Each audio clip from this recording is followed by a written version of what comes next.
con estas reuniones virtuales, ¿no? Fíjense, hoy vamos a hablar de factores de riesgo en diabetes. ¿Alguna pregunta, algún comentario? Profe, ¿ya puede arreglar el problema de micrófono? Es Mariela González. Hola Mariela, bienvenida. Gracias, Excelente. gracias, profe. Saludos. Igualmente. Si no hay alguna pregunta, entonces voy a empezar a hablar de factores de riesgo.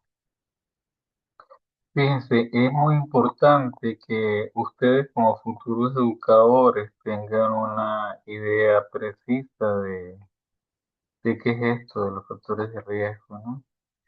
Conociendo algo sobre los factores de riesgo y ojalá lo puedan manejar en profundidad, pueden minimizar muchas de las complicaciones atribuibles a esta condición clínica. Las complicaciones que van apareciendo con el tiempo, con la condición de diabetes. Es muy importante que entonces ustedes puedan evaluar e intervenir de manera integral sobre los factores de riesgo para el desarrollo de la condición clínica, aplicando conocimientos actualizados basados en la evidencia científica con el objeto de mejorar la calidad de vida del paciente y su entorno. Usted, hola Yuri, buen día, bienvenida. Yuri está en Cogedes, ¿no? Bienvenida Yuri. Entonces, fíjense, ¿qué son los factores de riesgo y cuáles son los factores de riesgo que directamente influyen sobre la aparición de la diabetes? ¿Cuáles son los factores de riesgo y su impacto sobre la calidad de vida en el paciente con diabetes? Y cómo yo como educador en diabetes puedo tratar de influir en la calidad de vida del paciente para minimizar esas complicaciones. Entonces, eso es muy importante y es bueno que ustedes lo tengan presente, ¿no? ¿Qué es un riesgo en salud en primer lugar? Fíjense, de acuerdo a esta definición de la Organización Mundial de la Salud del año 2009, un riesgo en salud es la probabilidad que tiene un acontecimiento. ¿Cuál es el acontecimiento? Puede ser la muerte o puede ser la diabetes en este momento. Entonces, probabilidad que, por favor, si- por favor, si pueden apagar los micrófonos, si pueden bloquear el micrófono. Entonces, ¿qué es un riesgo en salud? La probabilidad que tiene un acontecimiento, en este caso diabetes, de ocurrir en un momento dado.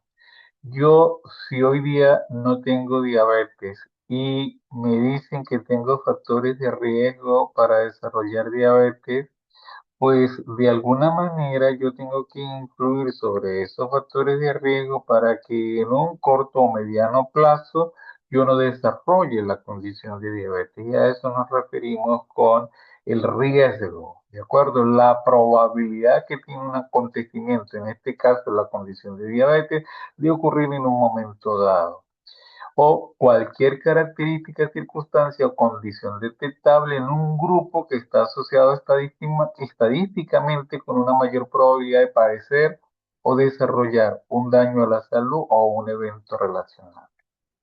Por ejemplo, eh, eh, si alguna de ustedes se casa mañana y eh, su esposo tiene la condición de diabetes tipo 1, pues ustedes tienen que estar muy atentas cuando tengan un niño porque el riesgo de desarrollar diabetes tipo 1 en un descendiente de un caballero que tiene la condición de diabetes, pues se incrementa, ¿no?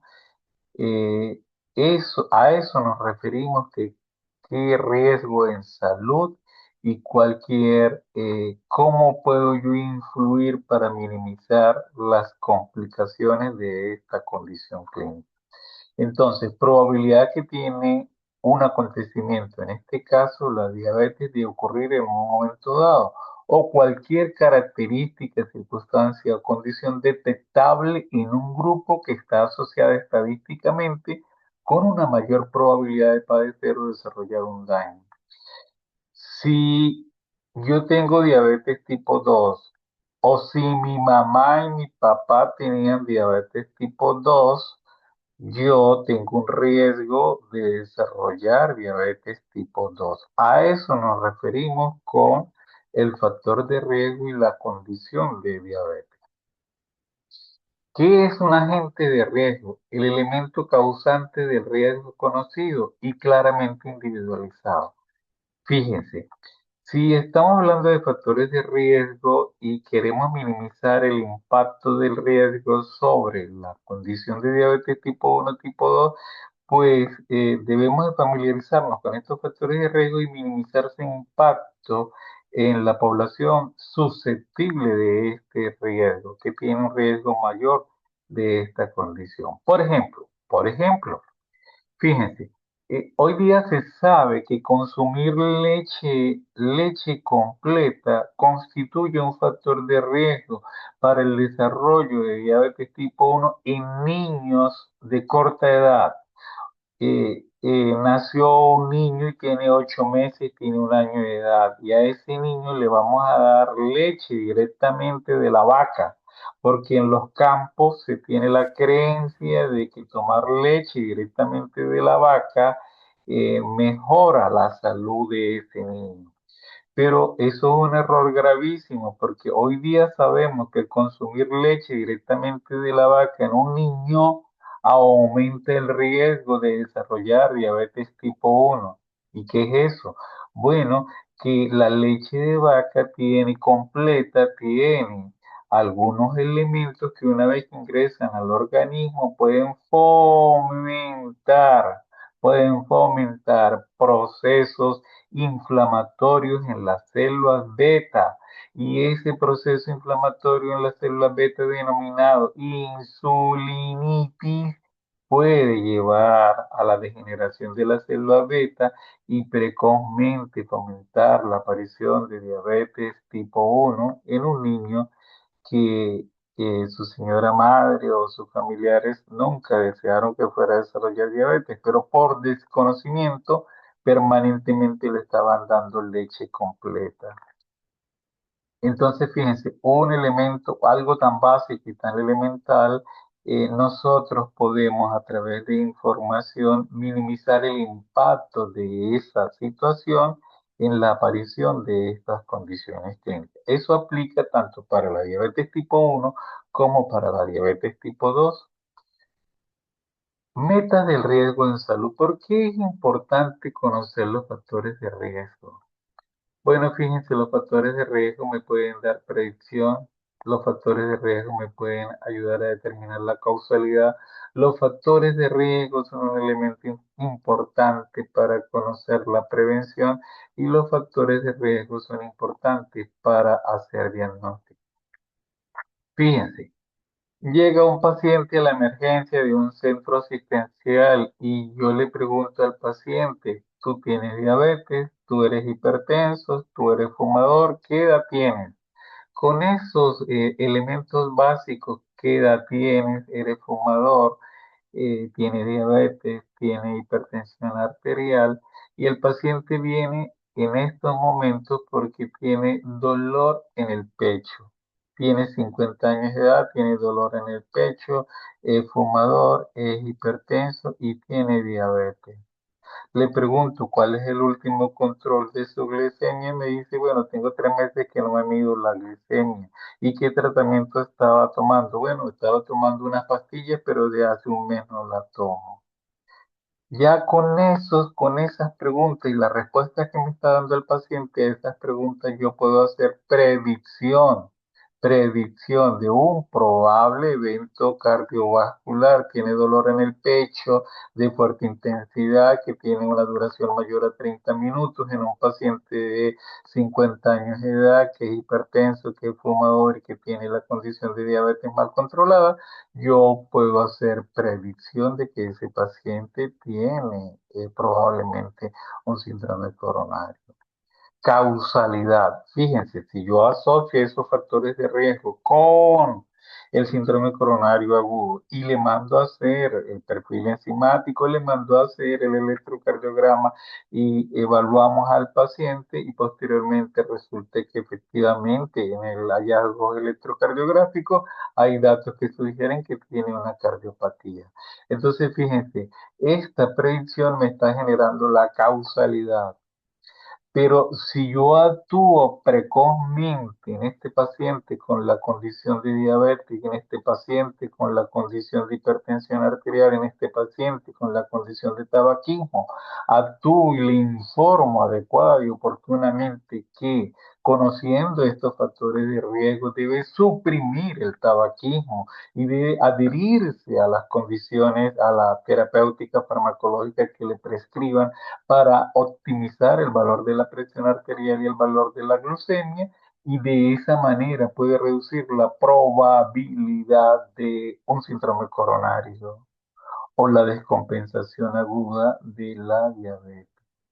Entonces, fíjense, yo puedo hacer predicción, puedo hacer asociación entre la predicción y causalidad, puedo hacer prevención solo con estos datos básicos y finalmente puedo hacer el diagnóstico, el valor predictivo para el diagnóstico en ese paciente que llegó a la emergencia con un dolor torácico, solamente haciendo unas preguntas en su momento oportuno y ya tengo el diagnóstico, tengo una relación con la causalidad, puedo actuar para hacer prevención y efectiva y oportunamente hice el diagnóstico de la condición del paciente. Entonces, fíjense, los riesgos en salud me pueden generar información muy importante para determinar las metas de prevención, para determinar las metas de diagnóstico oportunamente en un paciente. Según la naturaleza de la variable que vamos a estudiar, los factores de riesgo se pudieran clasificar, ¿sí? En función de variables biológicas, en función de variables ambientales, en función de estilo de vida, en función de la atención y cobertura de salud o en función de variables socioculturales y económicas. Fíjense, comportamientos ambientales. ¿Cómo puede un factor ambiental influir en la aparición de diabetes? A ver, ¿quién me puede decir algo? Pueden desbloquear el micrófono. ¿Cómo el factor biológico o cómo el factor ambiental, perdón, cómo el factor ambiental puede influir en la aparición de diabetes?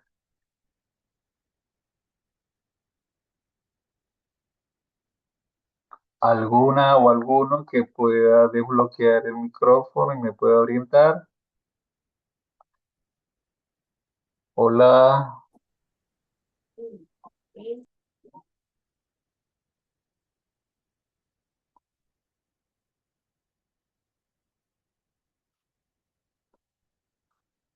no oigo. Doctor, yo pienso aquí, Manuela. Ajá. Ok. En los pacientes que he visto con el doctor Fernando Carrera, ¿verdad? Con el que trabajo, hay un elemento que es, por ejemplo, los hábitos de autocuidado. O sea, ha sido como que esto tiene que ver como más con lo ambiental o más digamos, lo adquirido en la relación quizás hasta familiar, ¿no? En su historia. Pero, por ejemplo, o sea, el postergar las comidas, digamos, el llevar como a extremo, o sea, no tener como un hábito de descanso adecuado, sueños, dificultades de sueños, o sea, patrones alimentarios muy, ¿cómo se llama? Muy irregulares, o sea, o bien sea de consumo, digamos, de grasas o carbohidratos, o sea, entonces hay algo que sí aquí destaco, ¿no? Porque es como que por ejemplo, postergarse, O sea, el noto como de repente a sentarse y revisar, empiezan a ver como síntomas empiezan a ver como síntomas de salud, ¿verdad? Pero que no se les da como cuidado y de repente aparece la diabetes con un detonante. De hecho, tengo una paciente ahorita que es como bien clara, ella tenía como este tema de ser workaholic,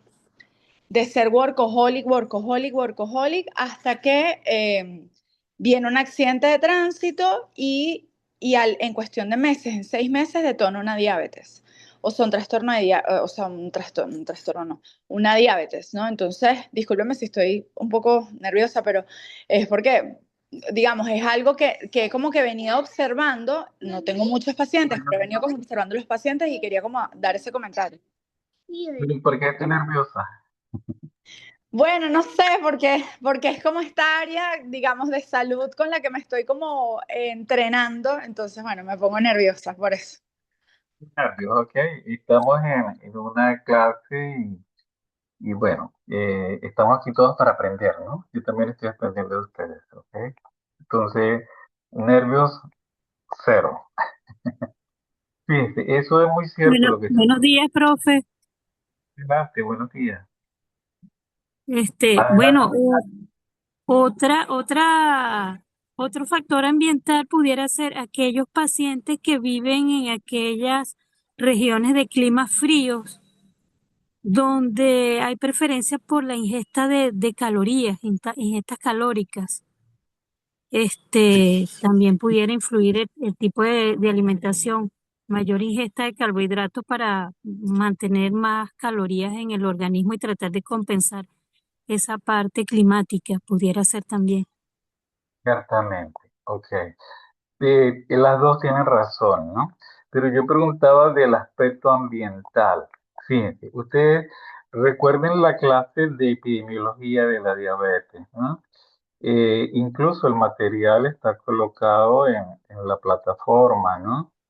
En Moodle. Allí está todo el material de la clase uno y les recomendé, les anexé un material. Por ejemplo, allí está el Atlas de la Federación Internacional de Diabetes 2025 y allí habla de la prevalencia de diabetes, por ejemplo, en Venezuela, la prevalencia de diabetes tipo 2. La prevalencia de diabetes tipo 1 el año pasado, en el 2025, salió un artículo en el cual habla de la prevalencia de diabetes tipo 1 en Venezuela, ¿no? Y fíjense, allí el factor ambiental juega un papel importante. En Venezuela, la prevalencia de diabetes tipo 1 es menor al 1%, ¿sí? Y no llegamos al 1%, gracias a Dios. Pero fíjense, hay poblaciones, por ejemplo, en, eh, en Inglaterra, hay unas zonas que está cerca de están en una isla y en esa población, en esa isla, en esa área geográfica, la prevalencia, la incidencia y la prevalencia de diabetes tipo 1 es mayor, es alta. En Venezuela no llegamos al 1% de diabetes tipo 1 y en esas áreas geográficas la prevalencia de diabetes tipo 1 en algunas circunstancias ha llegado hasta el 4%, 5%. Entonces, fíjense, ¿puede el ambiente de alguna manera influir en la aparición de la diabetes tipo 1 y de la diabetes tipo 2? Definitivamente. En aquellas zonas donde eh, es menos factible salir a caminar.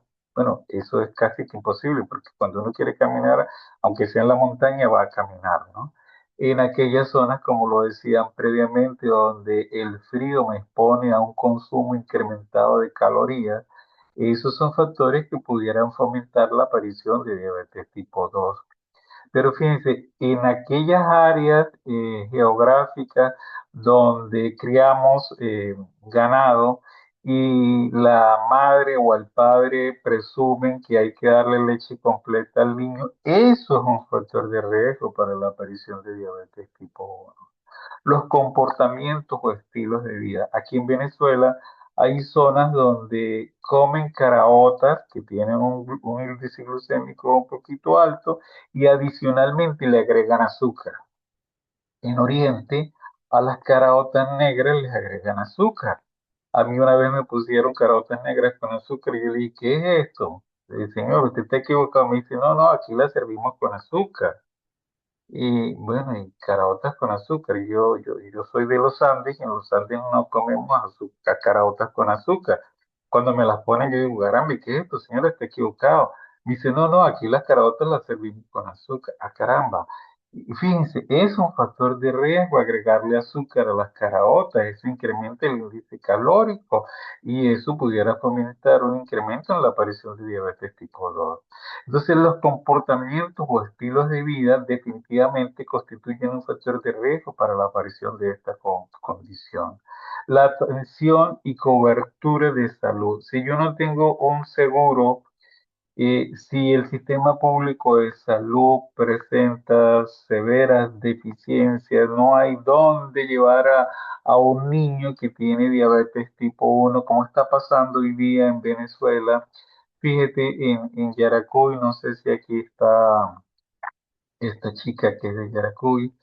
En Yaracuy no hay médico endocrinólogo pediatra, no hay médico endocrinólogo pediatra. Y en algunas zonas de Venezuela, por ejemplo, en San Cristóbal, tampoco hay médico endocrinólogo pediatra, salvo Yair Félix, que vive en Barinas y va cada 15 días a San Cristóbal a pasar consulta de endocrinología pediátrica. Entonces, fíjense, el sistema público de salud tiene deficiencias a la hora de atender niños con la condición de diabetes tipo 1. Me decían que en Oriente, en Cumaná, parece que no hay endocrinólogo pediatra tampoco. Y esas condiciones pues van a afectar la calidad y la evolución clínica de un niño con la condición de diabetes tipo 1 que es diagnosticado hoy. Las condiciones socioculturales y económicas. En la clase pasada de epidemiología se habló del aspecto económico. ¿Cuánto se gasta al año atendiendo a pacientes con la condición de diabetes tipo 2 y diabetes tipo 1? Y, por ejemplo, en un informe que sale, se señala que en Estados Unidos se gastaron alrededor de 700.000 millones de dólares solo atendiendo a pacientes con la condición de diabetes. En Venezuela esa información no la tenemos, pero los costos implícitos por tratar adecuada y oportunamente a pacientes con la condición de diabetes son muy, pero muy altos. Y ustedes lo viven a diario, los que tienen pacientes con la condición de diabetes, un dispositivo para administrar insulina, eh, o un frasco de insulina o una jeringa, eh, el monitoreo continuo de glucosa, un infusor de insulina barato, barato está costando alrededor de 4 o 5 mil dólares. Un monitor continuo de glucosa requiere que usted esté gastando aproximadamente unos $200 al mes.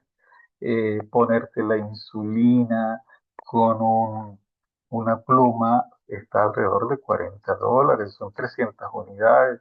Entonces, esos son costos que impactan la salud de mi bolsillo, del paciente, de la familia. Imagínense ustedes el impacto de esos costos en el sistema público de salud. Entonces, fíjense, esos factores de riesgo los podemos clasificar según la variable en biológicos, ambientales, comportamientos, atención y socioculturales. Y según su reductibilidad, pudiéramos decir que son no modificables y modificables. Los no modificables, pues yo no puedo modificar el sexo de un paciente.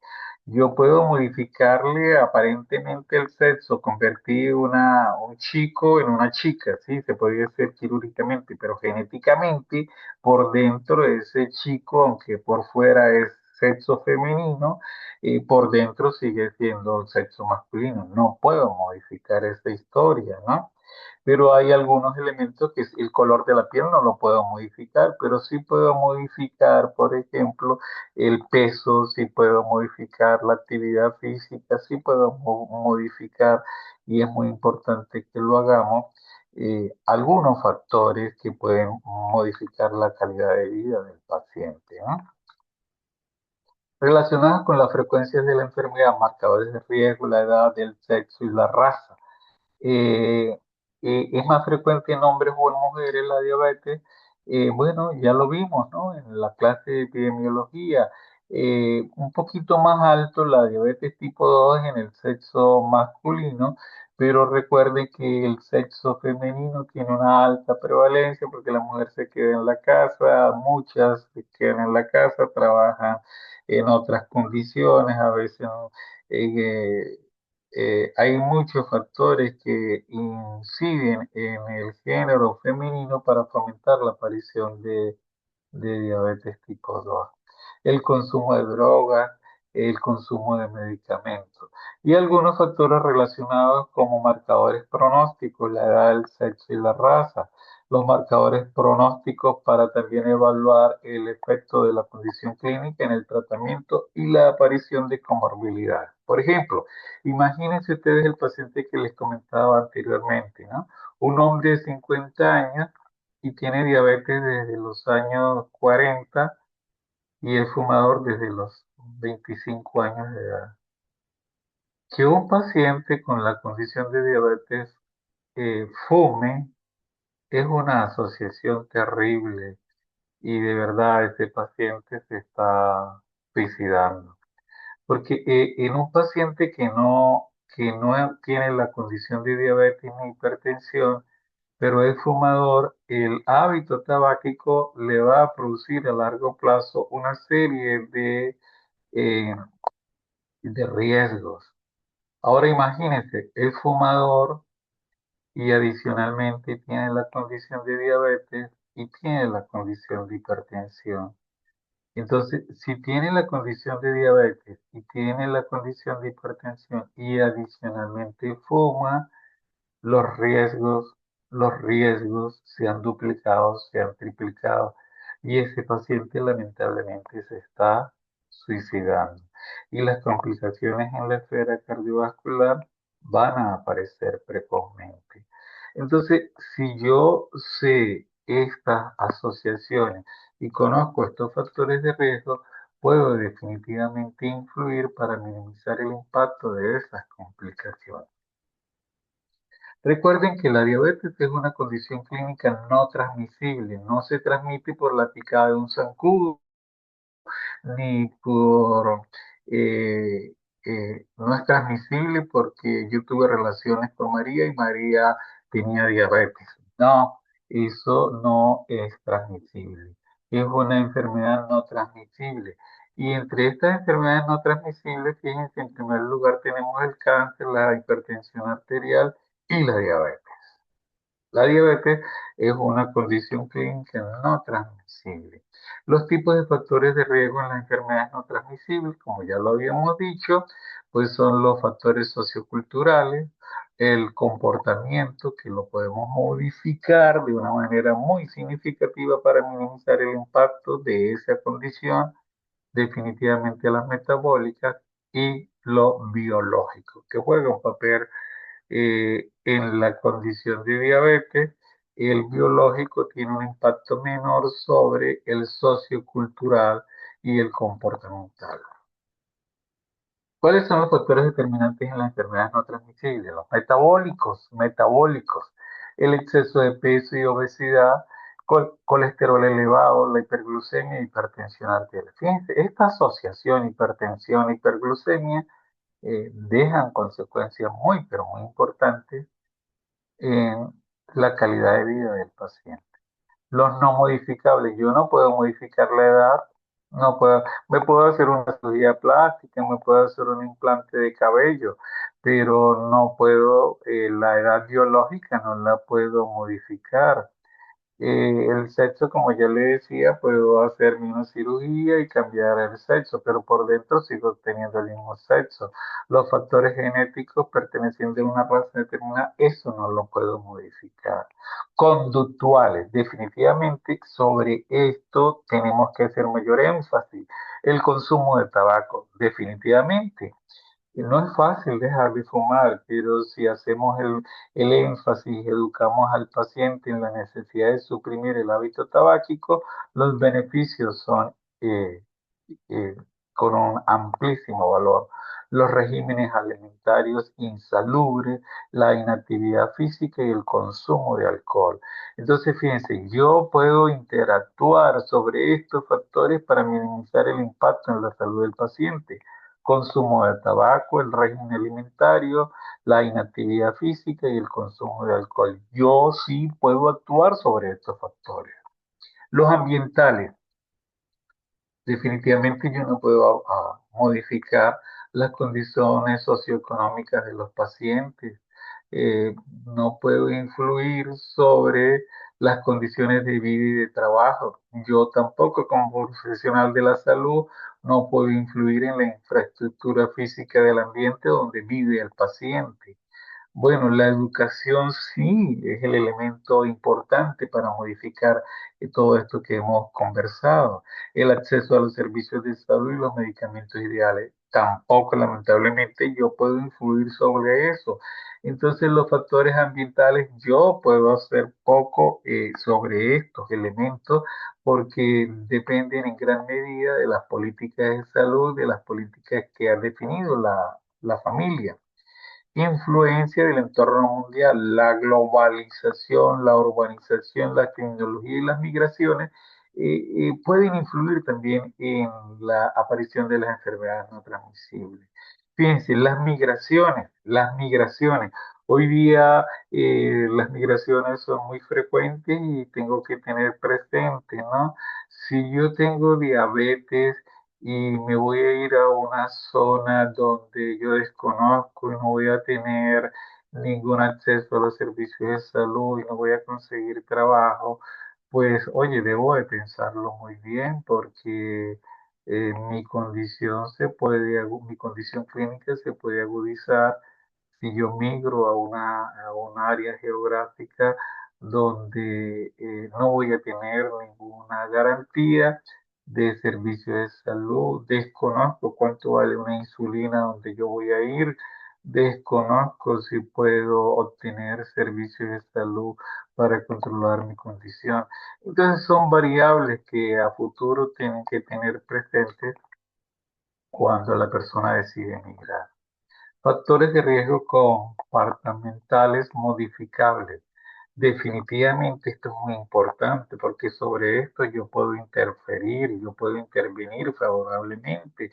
El consumo del tabaco, la inactividad física, la dieta poco saludable, el consumo nocivo de alcohol. Sobre estas variables, definitivamente yo como profesional de la salud, como educador, como docente, yo puedo enfatizar sobre estos factores para lograr que el paciente entienda que estos factores van a determinar en gran medida la evolución clínica de su condición clínica. Factores de riesgo y diabetes, fíjate. 70% de los pacientes con diabetes tipo 2 tienen otros factores de riesgo, ¿sí? Pero ¿qué es muy importante? En muchas circunstancias, nuestros pacientes que llegan a la condición de diabetes tipo 2 tienen un trastorno genético en la cual en forma permanente tienen elevación de los triglicéridos. Entonces, le medimos los triglicéridos y tiene 600 de triglicéridos y se le vuelve a medir a los 3 meses y tiene 400 de triglicéridos. Y él dice que desde que tenía 16 años le hicieron un examen y le salieron los triglicéridos elevados. Probablemente ese paciente tiene una deficiencia congénita familiar de una enzima que se encarga de metabolizar los triglicéridos de la lipoproteína lipasa. Y esa deficiencia de lipoproteína lipasa lo llevó al incremento de los niveles de triglicéridos en forma permanente. Ese incremento de los niveles de triglicéridos en forma permanente es un factor de riesgo para desarrollar diabetes.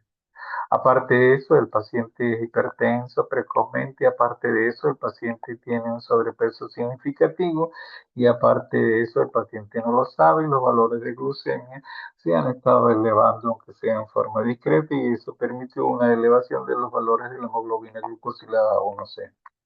Entonces, fíjense, sobre estos factores de riesgo yo puedo influir determinantemente a través de esto. Si el paciente tiene una deficiencia congénita de lipoproteína lipasa, ¿cuál es la mejor opción para ese paciente? Pues incrementar la actividad física, llevar una dieta saludable y disminuir al máximo el consumo de alcohol, que tiene un impacto sobre la elevación de los triglicéridos.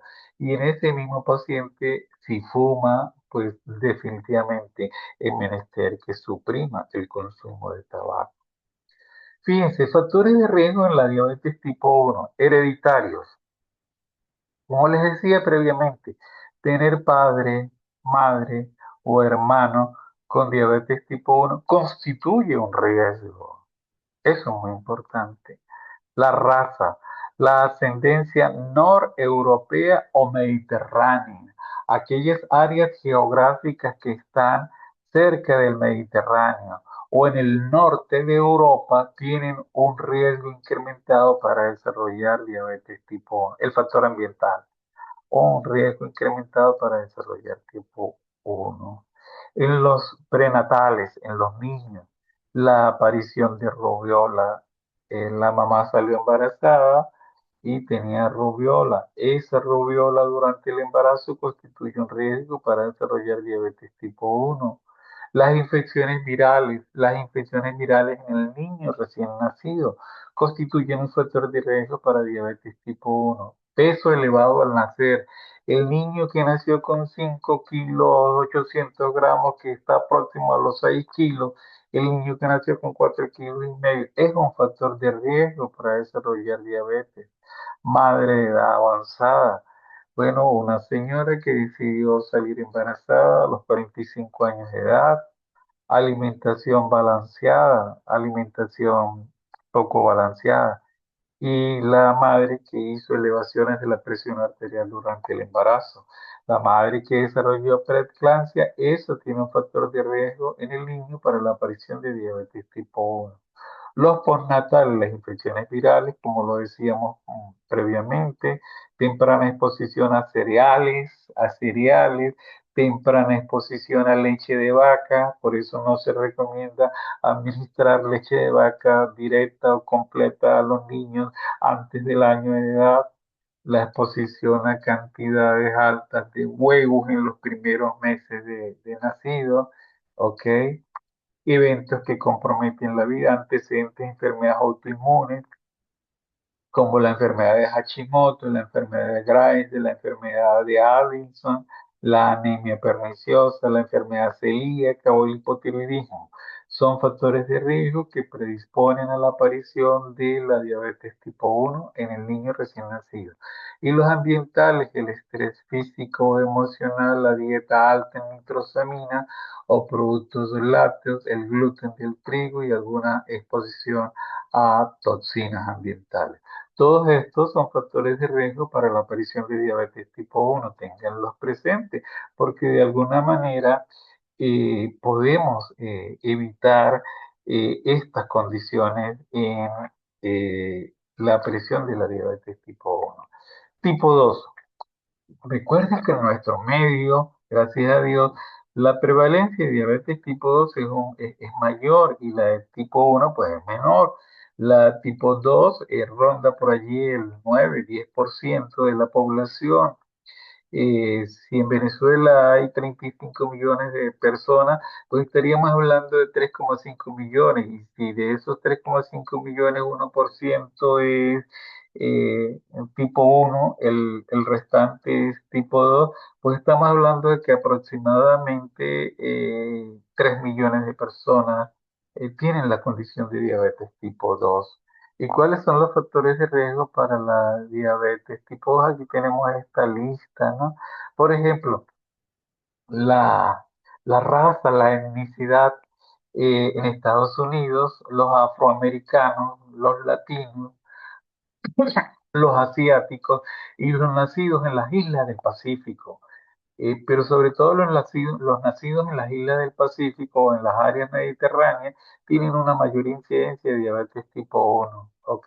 La historia de enfermedad cardiovascular, la hipertensión arterial. Si usted tiene 30 años y tiene hipertensión arterial, ya eso es un factor de riesgo para desarrollar diabetes tipo 2. Valores elevados valores disminuidos de HDL colesterol. Recuerden que el HDL y colesterol es las lipoproteínas de alta densidad y tiene un efecto beneficioso en la medida en que van cayendo los niveles de HDL. En esta misma medida aumentando el riesgo para desarrollar diabetes tipo 2. La elevación de los triglicéridos, unos triglicéridos elevados en forma sostenida por encima de 250 miligramos por decilitro, constituyen un riesgo para desarrollar diabetes tipo 2. En las damas, la aparición del síndrome de ovario poliquístico es un factor de riesgo para la aparición de diabetes tipo 2. En las mujeres jóvenes que tienen sobrepeso, le vemos la cara y con verles la cara ya le hacemos el diagnóstico de síndrome de ovario poliquístico. Suelen tener bigotico y ese bigotico ella se lo rasura y listo, desapareció por una semana, a la semana siguiente volvió a aparecer. Y si le revisamos las axilas, vemos que las axilas tienen como una mancha negra, esa es la famosa acanthosis nígrica.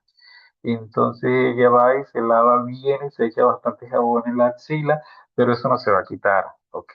Eso es un síndrome de ovario poliquístico, está metabolizando anormalmente hormonas y eso es lo que está determinando ese color.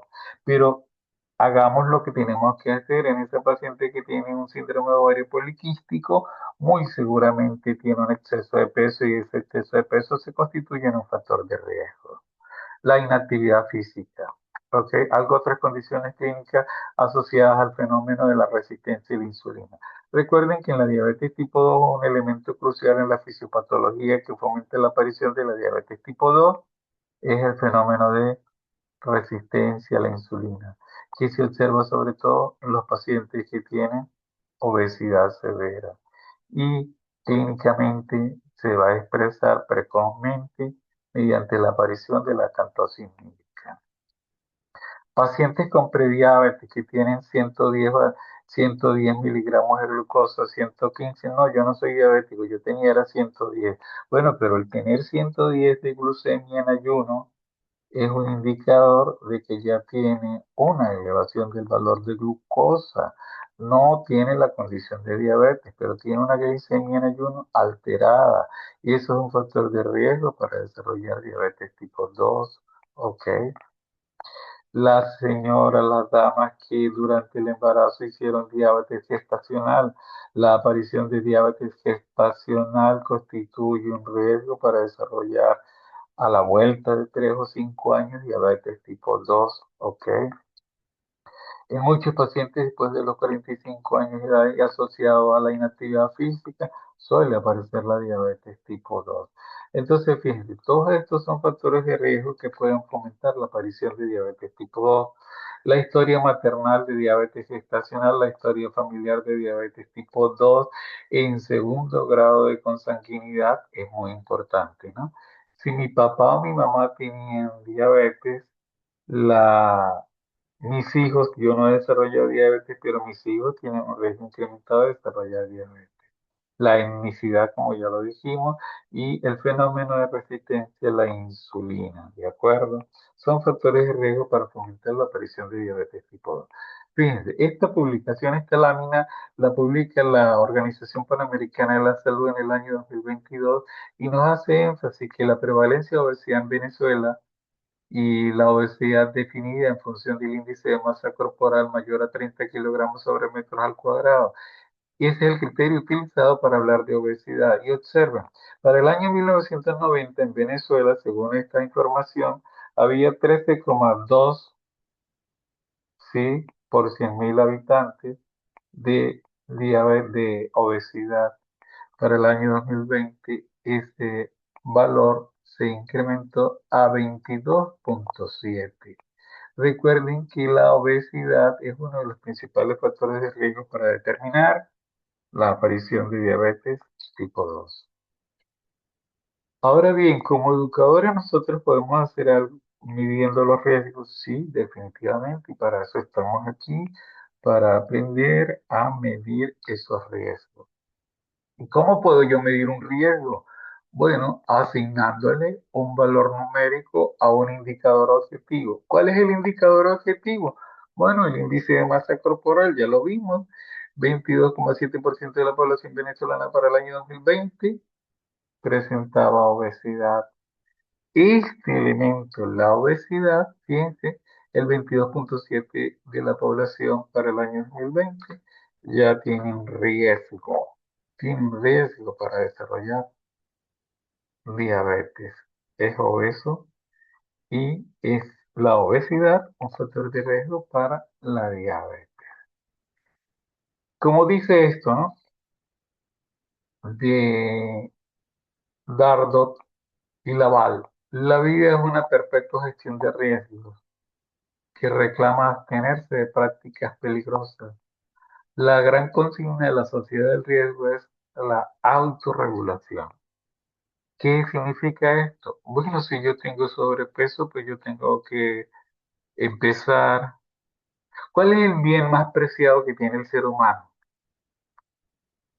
¿Qué opinan ustedes? ¿Cuál es el bien más preciado del ser humano? Oye, la salud. O sea, ¿Quién La dijo? ¿Quién vida. habló? No, no, la Mm, vida no. ¿Quién dijo Doc, salud? yo diría que en la vida sí es importante, pero si uno no tiene salud, ¿cómo vas a gozar de una buena vida plena? Pero por yo, eso, fíjate, la exacto. vida, porque hay un paciente que está conectado al ventilador en la unidad de terapia intensiva. Está vivo y no tiene salud, ¿vio? Y hay pacientes que están en una cama, están vivos, pero no tienen calidad de vida. ¿Cuántos pacientes no están deprimidos porque les amputaron las dos piernas? ¿Cuántos pacientes no están deprimidos porque perdieron un ojo y perdieron, qué sé yo, otro órgano vital? Entonces, el principal bien, el bien más preciado, pero al que en muchas ocasiones no le damos la importancia, es la salud. Entonces, como educadores tenemos que repetir eso. El bien más preciado del ser humano es la salud y denle la importancia a ese bien. Puede tener muchos reales, puede tener muchos bienes, pero si no tiene salud, no tiene nada. De verdad, no tiene nada. Yo no hablo de política ni me gusta tocar eso, ¿no? Pero fíjense, el presidente Chávez eh, reunió dinero pero al final murió precozmente, no tenía salud, pero a él le interesaba más la política y se lanzó a la presidencia de la República y ganó las elecciones, ¿no? Y, y fíjate, un año antes, unos meses después de que gana las elecciones, se muere. Para él era más importante ganar las elecciones que su salud. ¿Eh? Entonces, el ser humano tiene que entender que el bien más preciado de su vida es la salud. Y la vida es limitada. Hoy estamos aquí hablando, mañana, pasado mañana, no sabemos. Entonces, a lo que tenemos hoy, démosle valor. Hoy tenemos salud, gracias a Dios, pero hagamos nuestro mejor esfuerzo para que esa salud se mantenga. Y eso lo podemos hacer a través de la educación. Evaluación de los riesgos, identificación del peligro, caracterización de ese peligro, medición de la exposición y caracterización de los riesgos. Fíjense ustedes, salvando la célula beta. Y sobre esto es muy importante porque tienen una tarea, ¿no? Salvando las células beta. Las células beta que están allá en el páncreas, las células beta que están allá en el páncreas. Si hoy le decimos a un paciente que tiene la glicemia en 110, el valor normal de la glicemia es 100 miligramos sobre decilitro en ayuno. Y hoy le medimos la glicemia y en ayuno tiene 110. Ese tiene una glicemia alterada en ayuno. Pero esa persona que tiene 110 miligramos de glicemia hoy ya tiene un riesgo alto para desarrollar diabetes tipo 2. Tiene más del 30% de riesgo para desarrollar diabetes tipo 2 en los próximos 5 años. Y podemos hacer algo para revertir la disfunción de la célula beta. Sí podemos hacer algo. Recientemente están saliendo algunos artículos publicados en las revistas de las ciencias de la salud informando que la diabetes tipo 1 puede revertirse con el tratamiento con células madre. Bueno, eso está en estudio y para allá vamos, las células madre. El Instituto Venezolano de Investigaciones Científicas acaba de abrir una maestría en células madre y bueno, se va a abrir una línea de investigación en pacientes con diabetes con células madre.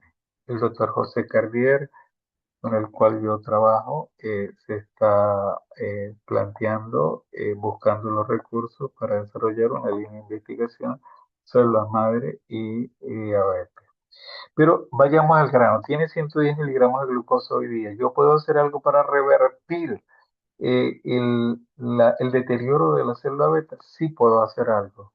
Si yo influyo sobre la dieta, si yo influyo sobre qué, si yo influyo sobre la dieta, si yo influyo con actividad física, si yo minimizo factores de riesgo, si yo minimizo el consumo de alcohol y si yo aumento la actividad física y me educo sobre este factor de riesgo, yo puedo detener el deterioro de las células beta y evitar debutar con diabetes tipo 2 en los próximos años.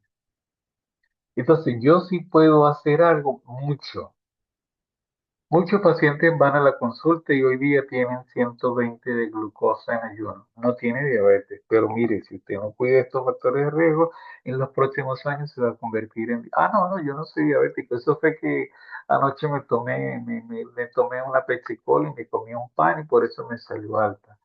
Pero mire, señor, tiene que cambiar su dieta, tiene que incrementar la actividad. Sí, yo lo voy a hacer. Dentro de un año viene y tiene la glicemia en 180 y le mandemos a hacer una hemoglobina glicosilada y tiene 8 de hemoglobina glicosilada.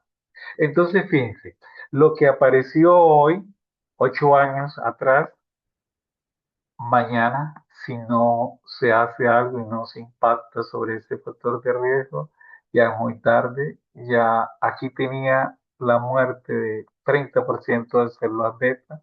Las células beta siguieron muriendo y llegó un momento en que se murió el 85% de las células beta.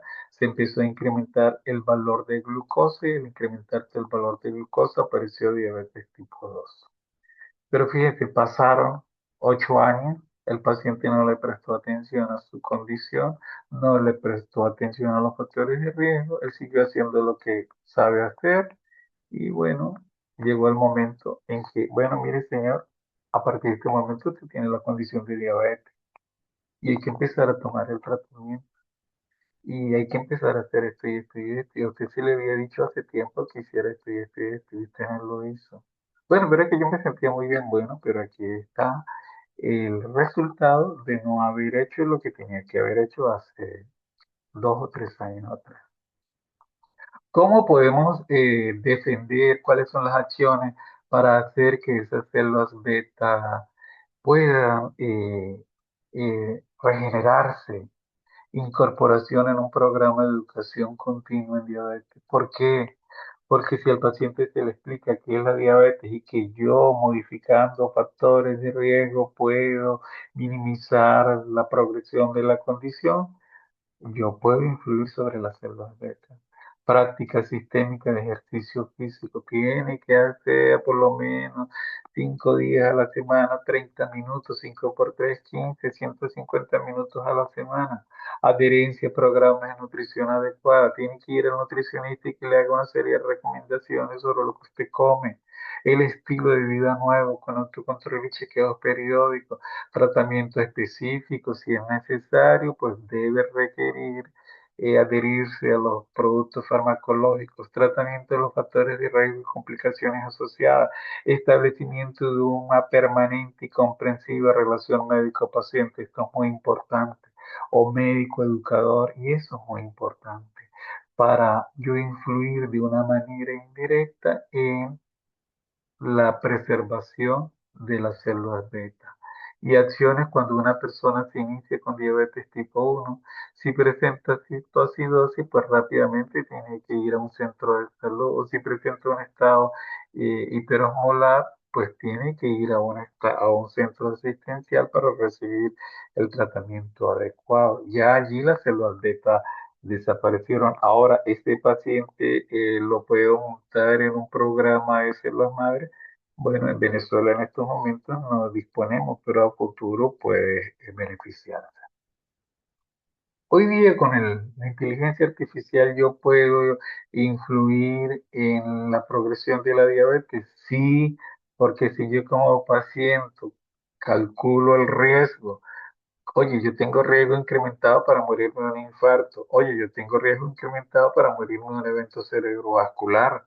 Ah, bueno, y si usted lo entiende y lo comprende, es el momento de que inicie modificaciones en su estilo de vida para optimizar su calidad de vida. Y eso lo puede hacer asociándose a estos programas para obtener mejor calidad de vida.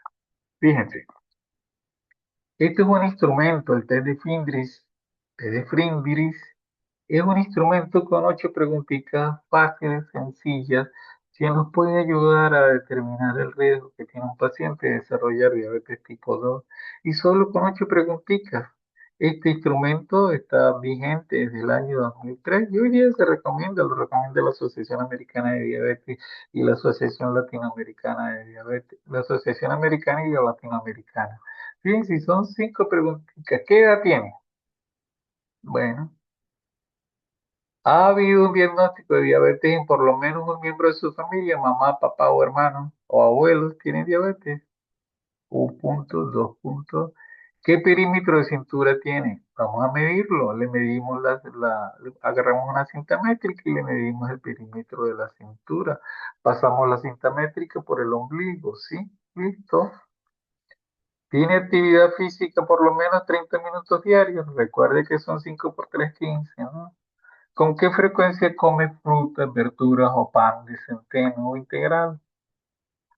¿Le han recetado alguna vez medicamentos contra la hipertensión? Recuerden que los pacientes que tienen hipertensión tienen un factor de riesgo para desarrollar diabetes.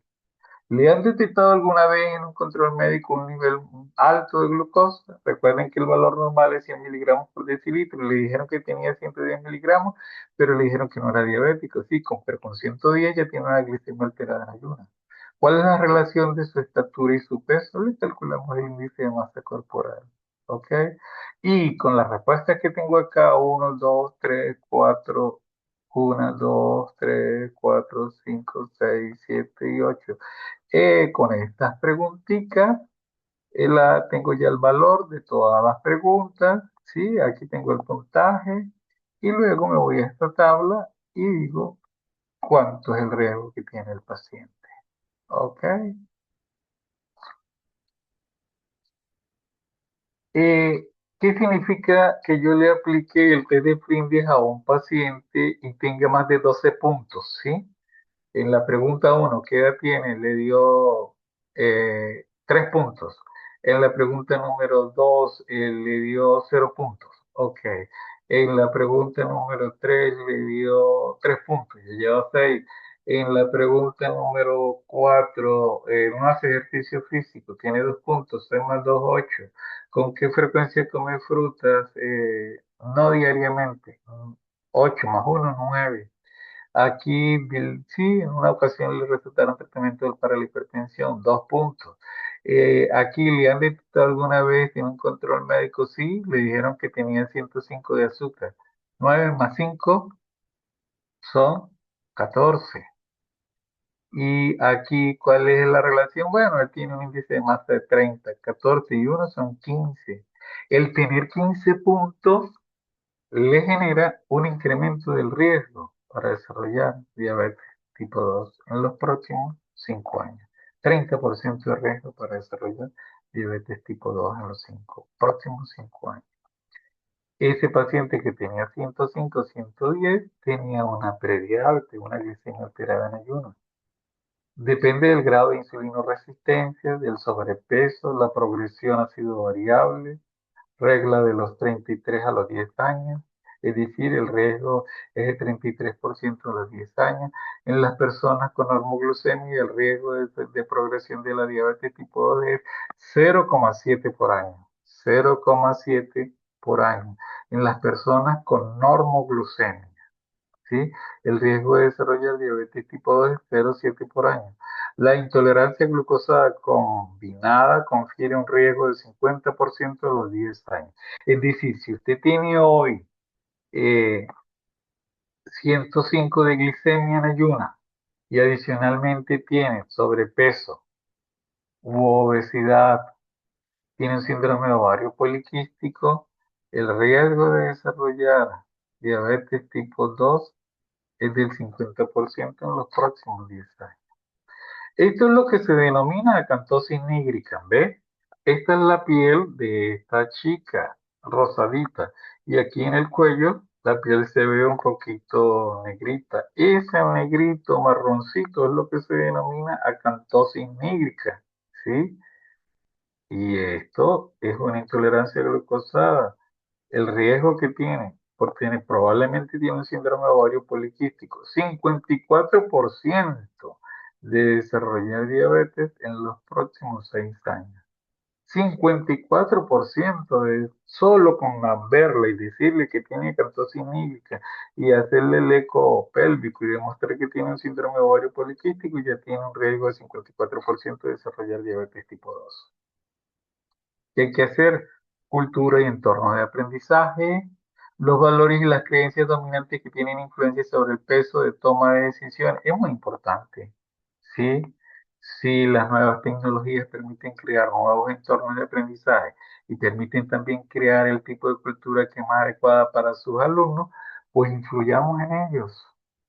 Debemos de modificar nuestro entorno de aprendizaje para garantizar que estos pacientes tengan la mejor calidad de vida. Y si tiene un riesgo de 54% de desarrollar diabetes tipo 2, pues influir para que ese riesgo disminuya con el tiempo. ¿Y cómo?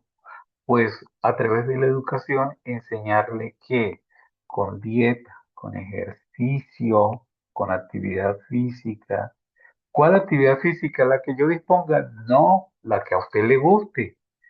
A mí me gusta caminar, pero a Pedro Pérez le gusta ir a la playa. Bueno, vaya a la playa y camine en la playa y métase al mar, expóngase al sol, no consuma alcohol, coma pescado y solo con esos elementos puede modificar la probabilidad de desarrollar diabetes tipo 2.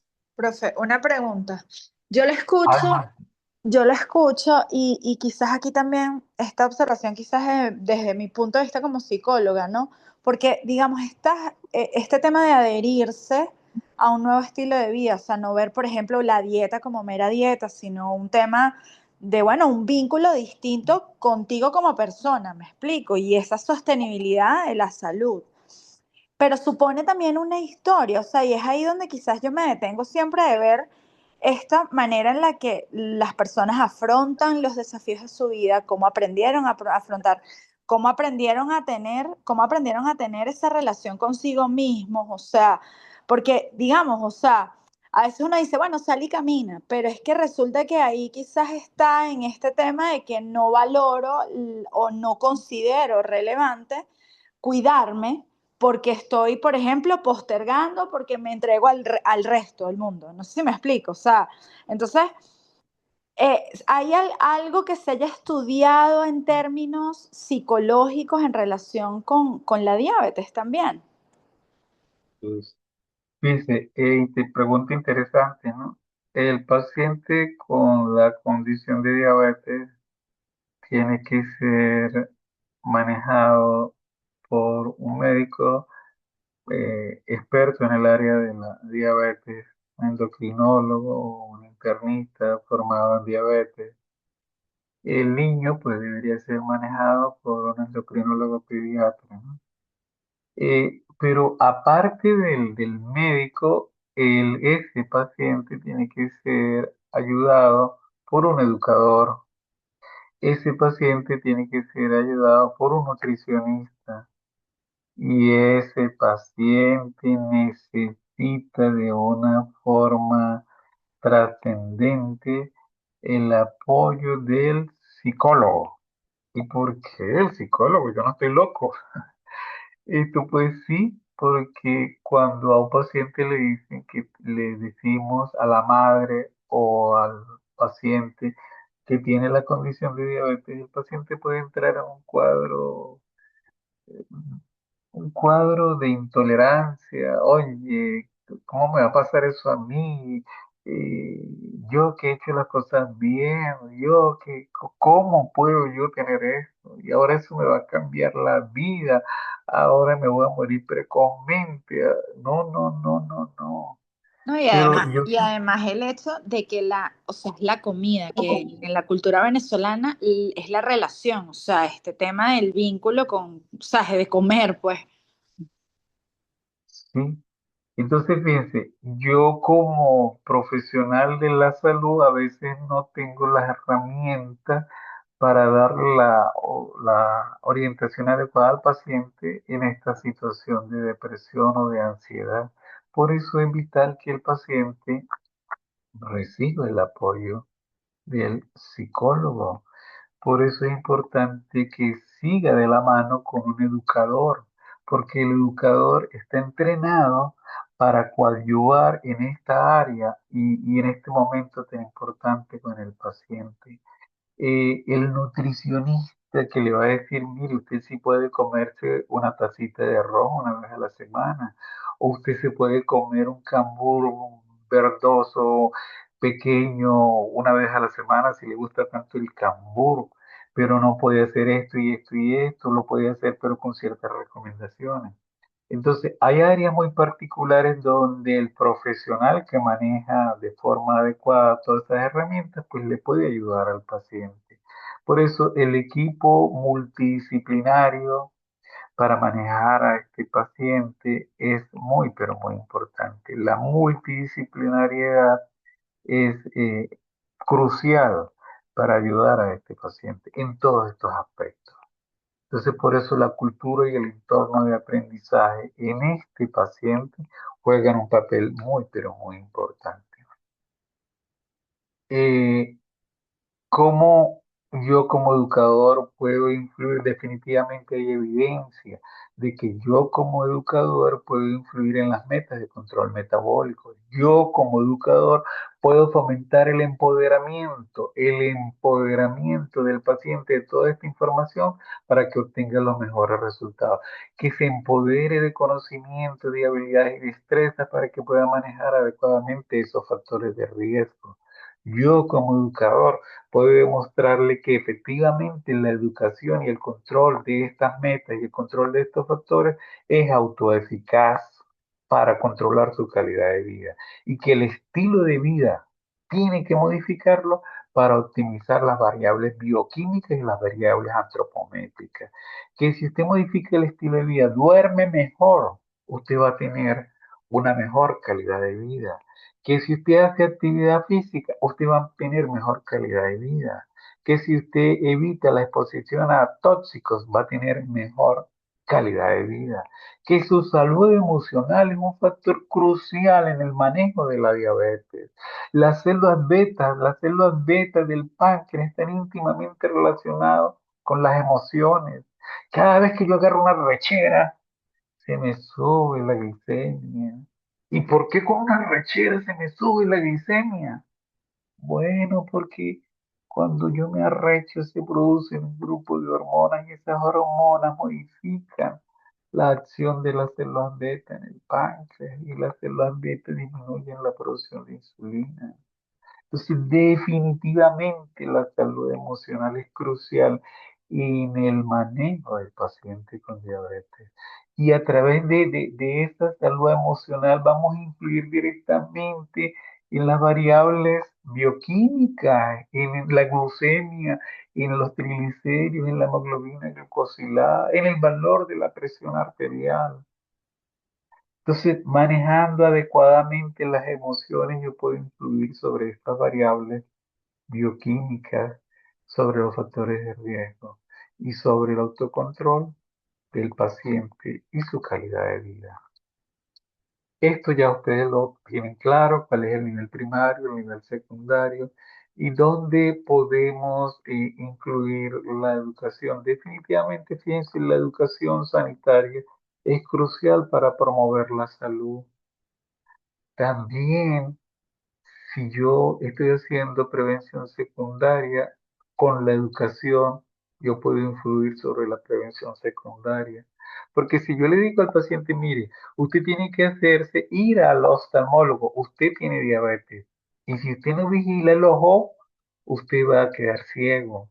Entonces, es menester que usted, que hoy se le dice que tiene la condición de diabetes, usted vaya al oftalmólogo para que veamos cómo está su ojo, porque si usted no evalúa el ojo hoy día, usted puede perder su capacidad visual y si pierde su capacidad visual va a perder un elemento muy importante en su calidad de vida. Entonces, fíjense, con educación yo puedo influir sobre todas estas variables y yo puedo adherir el paciente a la terapéutica para ir fomentando calidad de vida y retrasar la aparición de complicaciones crónicas como la amputación, el infarto, la ceguera, etcétera, etcétera. Y todo eso lo podemos hacer desde la prevención primaria, con educación, con hábitos dietéticos, fomentando la actividad física, la revisión periódica de variables bioquímicas y hemodinámicas, el control de peso, la actuación sobre los factores de riesgo. Y todo esto lo podemos hacer con educación, definitivamente. La reducción del 25% en la mortalidad prematura por enfermedades no transmisibles se puede obtener con educación. Estas son recomendaciones de la Organización Mundial de la Salud publicadas en el año 2014. La reducción relativa del uso nocivo de alcohol en al menos el 10%. La reducción relativa de la prevalencia de inactividad física. La reducción relativa de la ingesta poblacional media de sal. Hay gente que le encanta la sal. Si usted es hipertenso, tiene que disminuir el consumo de sal a menos de 2,5 gramos, menos de 2,5 gramos en 24 horas. Menos de 2,5 gramos en 24 horas. Eso es muy importante. Reducción relativa de la prevalencia del consumo actual de tabaco. Bueno, si usted tiene diabetes y fuma, el riesgo de que se complique se incrementa en un 30%. Reducción relativa de la prevalencia de hipertensión. Detección del aumento de la diabetes y la obesidad. ¿Cómo hacer esto? Bueno, a través de educación. La adherencia al tratamiento farmacológico. 80% de disponibilidad de tecnología básica y medicamentos esenciales para tratar las principales enfermedades no transmisibles. Lamentablemente, es poco lo que podemos hacer nosotros con esta variable, ¿no? 80% de disponibilidad de tecnología básica y medicamentos esenciales. No podemos hacer mucho porque esas son políticas de Estado, ¿no? Y bueno, yo quiero que en Venezuela todos tengan un monitor continuo de glucosa, pero el Estado venezolano en estos momentos no está proveyendo un monitor continuo de glucosa. Yo deseo que los pacientes que no tienen recursos pues puedan disponer o acceder a las insulinas que requieran o los hipoglicemiantes que requieran, pero lamentablemente el sistema público de salud presenta serias deficiencias y no le garantiza al paciente insulina cuando el paciente la requiere, ¿no? Entonces, tenemos que influir con educación para minimizar el riesgo de que el paciente desarrolle la condición, y sí lo podemos hacer. En conclusión, identificar los factores de riesgo para diabetes tipo 1 y tipo 2 constituye una herramienta fundamental en la prevención, y la educación es esencial para tal fin. Ustedes, como futuros educadores, pueden hacer eh, mucho para prevenir las complicaciones de esta condición. La medición de la exposición y caracterización de riesgos es de suma importancia en la prevención primaria. Intervenir favorablemente los factores de riesgo mediante educación estructurada es crucial para retrasar la aparición de la diabetes, para minimizar las complicaciones y para obtener mejor calidad de vida. Los profesionales de la salud entrenados en educación juegan un rol muy importante en la modificación favorable de los factores de riesgo y el estilo de vida para optimizar la calidad de vida. La autoeficacia y el empoderamiento son estrategias de alto impacto para minimizar estos factores de riesgo. ¿Y qué es eso de empoderamiento? Bueno, ustedes como educadores tienen que fomentar en el paciente que él se empodere, que él se adhiera a qué es la diabetes, cómo puedo yo controlar la diabetes, tener toda la información, adquirir los conocimientos, las habilidades y las destrezas para que él como paciente pueda tener el control de su condición clínica. Y eso lo puede hacer y lo debe hacer el educador en diabetes. La educación es fundamental para mejorar la gestión de las enfermedades no transmisibles, así como el acceso a cuidados para las personas que la necesitan. Bueno, ¿alguna pregunta? Doctor, una pregunta. Ah, Se está hablando hoy en día mucho del índice cintura-cadera, sí, sí, respecto a que el índice de masa corporal no es sí, confiable con respecto al porcentaje de grasa y el porcentaje de masa muscular. ¿Qué opinión sí, tiene usted respecto? sí, eso es cierto. Sí, lo ideal es hacer el índice cintura-cadera, ¿no? Y también se recomienda hacer el índice del bíceps, medir en el bíceps la masa, ¿no? Son indicadores novedosos, tienen ya más o menos unos 5 años y se pueden hacer en cualquier sitio, solo que el profesional tiene que saber exactamente lo que va a hacer, ¿no? Eso se lo damos en el curso y les enseñamos a hacer esas mediciones. Pero en la práctica muchos pacientes no lo saben hacer y se van por el IMC, y el IMC pues sí ha perdido alguna utilidad, pero sigue siendo un elemento favorable para, desde el punto de vista educativo, pues ayudar a entender que el paciente comprenda la situación de su condición clínica. Fíjense, para finalizar, pues tienen esta tarea, conociendo los factores de riesgo para diabetes tipo 2. ¿Por qué tipo 2? Bueno, porque no tenemos un instrumento para evaluar los riesgos en la tipo 1. No hay. Entonces, el test de Findris, que ya les dije que eran 8 preguntitas, nos puede determinar el riesgo que tiene una persona para desarrollar diabetes tipo 2 en los futuros 5 a 10 años, ¿no? Entonces, ¿qué vamos a hacer? Ya están distribuidos los grupos. Cada uno de los grupos, en forma grupal, va a buscar 5 pacientes y a esos 5 pacientes le va a aplicar el test de Findris. ¿De acuerdo? Una vez que aplicamos el test de Findris y sabemos cuántos puntos tienen, pues vemos el riesgo que esos pacientes tienen para desarrollar diabetes. Interprete e informe los resultados obtenidos. Ok. De los 5 pacientes, 50% tienen, 30% tienen riesgo incrementado para desarrollar diabetes tipo 2 y 70% no tienen riesgo. Perfecto. Diseñe un grupo de estrategias educativas dirigidas a salvar la reserva funcional pancreática de insulina. Eso es muy importante, ¿ok? ¿Cuándo vamos a entregar la tarea? El próximo viernes, 20 de marzo. La hora límite es a las 11 de la noche. ¿Cómo vamos a entregar la tarea?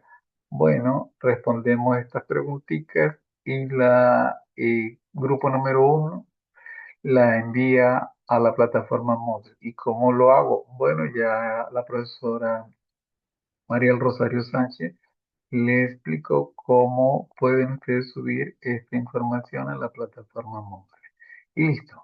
Y luego hacemos una reunión grupal para discutir los resultados de esta asignación. ¿Alguna pregunta?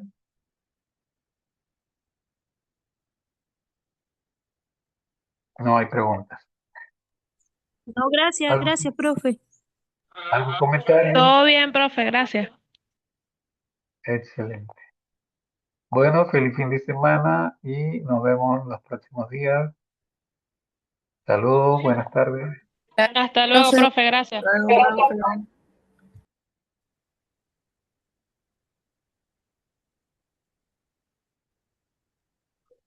Feliz tarde, profe. Igualmente, feliz tarde.